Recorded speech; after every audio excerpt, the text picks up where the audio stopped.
Welcome back to another episode of the Bear Trap on the Boomer Bust channel. I'm your host Terry, and today talking about something that maybe not is explicitly Chicago Bears, but does pertain to the Bears and my hopes for them.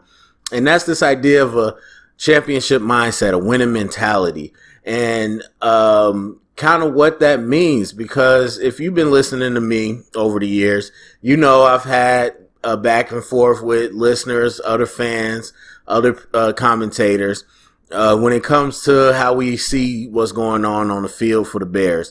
And I understand that most people sometimes are more in the moment for that game or that season. And I've always said I'm more longer term, bigger picture, and that I want the Bears to be a championship contender and not just a one-time contender, but I want us to be a perennial contender. And to do that, you have to have a certain mentality. It is not going to be easy. A lot of times it's not going to be quote unquote fun.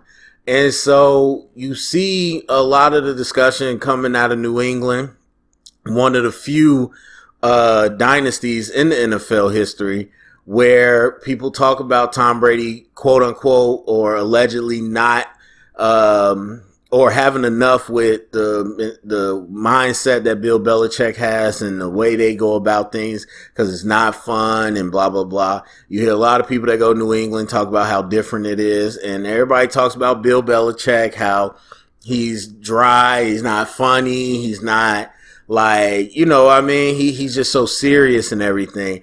And the thing is, like I said, it is a grind for the most part. It is tough. There's a reason there's not a lot of dynasties. And even in the college game and everything else in high school, it is very hard to get to that level. And I don't think most fans really understand how much work goes into that. And so when I see certain things and talk about it, there's a reason, because I know we're not there. I know what it takes to get there. And if I don't see that, then I'm going to call that out, because that's what I'm hoping that we're aiming for one day.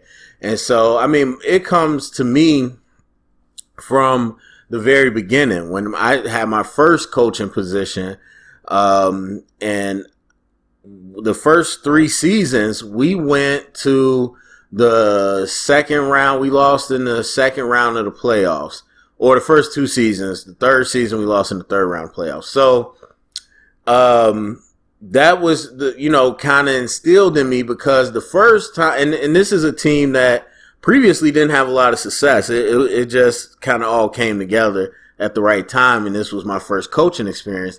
But that first season, there was a lot of enjoyment and excitement, because it was like, whoa, like this school has never really been like this. And we are beating people that used to beat us all the time and all these different things. But by that second year, you've been blowing people out and you kind of getting used to it. And that third year, it's no longer fun and jokes anymore, because it was crazy. It was fun.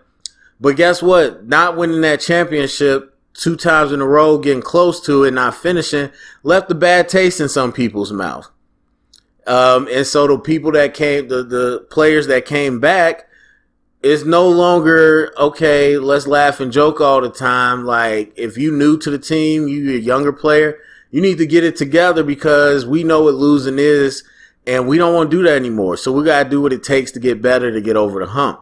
And part of that was the coaching too, and I picked up on it quick, because what you have to understand is, especially fans, that all that one play or that one moment or whatever, or a good game, that don't matter. It really does not matter.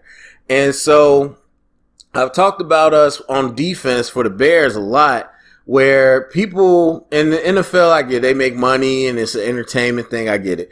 But that trickles down to the high school level too. And whenever you see people that are so worried about celebrating, like one of the things that bothers me, not just that you celebrating, but one of the things that bothers me the most, like I will go crazy on a player, is when they start celebrating and you're losing. Like, there's nothing to dance about. There's nothing to gloat about. There, all that defensive backs always do the incomplete little arm thing. Like, bro, you are getting blown out. There's nothing to celebrate. You are celebrating because you have an individual mindset rather than a team mindset. And I think that was one of the hardest transitions that I saw, when you had players that were used to just going out there playing and focused on one thing, maybe having fun, maybe getting stats, maybe trying to get to college, whatever. And then we transitioned to a team that now winning the game was expected. We have something bigger. We have to get better at what we do each practice and each game, because when the real test comes in, we're going to have to execute. We don't have room for mistakes. And that's what it became. And so it was hard for some players to shift from that mentality. And I would have to get on them all the time. And again, coaches is a big part of it, because it's not because we don't want to have fun. It's not because it's not fun to me, but it's not because we're trying to ruin your enjoyment. We're just trying to keep you focused on the right goal. And we're trying to put you on that perspective. So, you know what I mean? If you make a big play or we blow out a bad team like 60 something to nothing, and you dancing, laughing on the bus, like, a good coaching staff, and really any coaching staff should bring that down. Be like, I wouldn't say you have to like bust a bubble. What I would say is, I would hope a player would be, instead of like laughing and joking, talking about how you just blew out a bad team, you'll be more so focused on what things did I get right. And if I didn't have things that were right, you don't have to necessarily look at everything that's wrong, but go over your own assignments, your own alignments, your whole thing. What was I getting right? Was I 90% correct? Whatever. And the things that I wasn't correct at, let me think about that going into next week so I could work on that. That's what I would hope. But a lot of times you don't, especially in a team that's not used to winning, you don't have that mentality. They so just happy that they won. I'm happy to be here. Like, it's some of those old thoughts. And again, I don't care about celebrations in the NFL, but it's some of those old thoughts, like when you score, act like you've been there before. It's that mentality up behind that I'm talking about. The mentality that, okay, I'm doing my job and I'm trying to reach the bigger goal. And so, once again, it becomes tough, especially in the NFL, where people making millions of dollars. They see themselves as more as football players. They're celebrities, all that. So I understand that it doesn't matter. It could be 20 of us in a room. It's going to be hard to get us to agree and do the same thing in unison.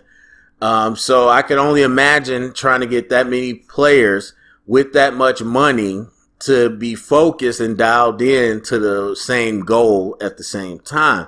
But it's possible. It takes time. You build it up, but it is possible. And so I think about these franchises, and we all know them. The Alabama in college. We know about the Patriots and their dynasty and what Bill Belichick said. And we hear some of the similar things. Like, you know when you come here what the goal is. It's a very big difference from going to a team where you're trying to figure it out versus a team where saying, hey, we're trying to win a championship. The expectations are completely different. And then you go to a team where you know you're going to compete. You know you're going to work hard. And those type of things are made through years of creating those expectations. You talk to any of these coaches that are powerhouse high school coaches, because typically in most of the clinics, if you are from high school, you're from a powerhouse high school. Otherwise, it's an NFL or college coach that's presenting. But if you're presenting and you're a high school coach, you're usually from a powerhouse. So you talk to these coaches and it's the same stuff. Like, they have a program that has a built-in reputation. That alumni come back and, want to maintain and tell the younger players, but also any player going to that school, they know what it's about.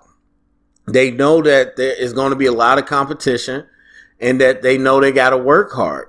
It's not an option if you want to get up at 7 a.m. and do weights before school starts or whatever. That's the expectation. And you know what you're going there for. And that has to be built.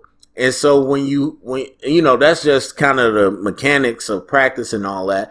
But once you get into that type of team and you get into playing games, the mindset should become, okay, I'm not so worried about, it doesn't excite me to make this play. Like, yes, I want to do my job. Yes, I want to have fun, but I'm not going to get overly excited or worried about this play. That's not my priority. My priority is not to dance or find the camera or go brag about what I did on this highlight reel. My priority is to get better so that we can compete for a championship. I have to get better, so I'm contributing to the team so that we can get to the championship. And that is what I would like the Bears to get to. Now, owners is another part. That's something you can't change. They got the money, and they don't know football for the most part. So, yes, they're going to get excited about a new quarterback or a top round pick. They're going to get excited about going to the playoffs, more money. They're going to get excited about winning a big game or having a nationally televised game. Like, yes, but those are very short-term, small goals. And it's not that they're not important, but you have to understand those are stepping stone goals. Those are goals that lead to the bigger goal, which should be winning a championship or getting to the championship. At least to me, that if I had my way, the Chicago Bears, every year, the goal is to get to the Super Bowl. Obviously, you want to win it. I know that. But to respect the competition, that's the biggest game in any given Sunday. So you at least want to put yourself in position to compete for it. And so getting to the Super Bowl, that should be the mentality. Obviously, it's not going to happen right now or overnight, but that's what I would like to see us eventually get to get to a point where we have a team that is bought in to say, hey, I'm not going to get too up and down about this winning this game or too up and down about putting up big stats. Obviously, it's tied to their money and everything. And so that's a whole different dynamic there. But still, I would like a team that is focused on getting better. Again, my ideal player after the game isn't like, oh man, fixated about how they dominated. But let me look at what I did well in terms of my responsibilities. And the things I didn't do well, let me work on that. Because really, that's what it is. If you really think about it in NFL and any sport, really, these are all practice. You have different levels of practice. You got the discussions with video and walkthrough, X's and O's, pen and paper, whiteboard, whatever. You got, which is mental. You got the actual physical where you go out there. You got walkthroughs. You got shells where you don't have on your lower pads. You just got upper pads and helmets. You got full padded practice. You got scrimmages. You got drills. All those different things. And then eventually you have a game, which really is another practice where it's unscripted, it's unpredictable, and it's high competition. And you should be executing to the best of your ability. And then all those games you play throughout the season should build you up to a point where everybody has evolved that when you get to the playoffs, you should be firing on all cylinders. Or I wouldn't say, obviously injury and all that, but you should be firing. You should understand your identity. You should know what your job is. And then the playoffs is about really going out there and executing. And so I think to be in a championship mindset, you have to be built that way. You have to look at the games that way. You have to look at the season that way. And in my opinion, think right now we don't have a whole bunch of players like that. we don't have a whole bunch of players where it's about getting better. I think we have a lot of players that have other priorities, and that eventually, again, if we are to get to the type of team that I would like to be, then we would bring in players with obviously talent, but with the right mindset. Like I said before, you got some dogs, you got some players like a Roquan Smith. Love Roquan. You got some guys like a Justin Fields, guys that want to compete. And from what we know so far, it's about getting better so you can go out there and compete. It's not about just competing so you can gloat. It's about competing so you can get better and ultimately accomplish your goal, which should be winning the championship. So that's a little bit. Those thoughts were kind of all over the place. I hope that at least came out somewhat right. But anyway, that's it for me. Go down in the comment section. Let me know what you think. Share it around. Get the conversation started. Thumbs up, subscribe. And remember, stay up and bear down.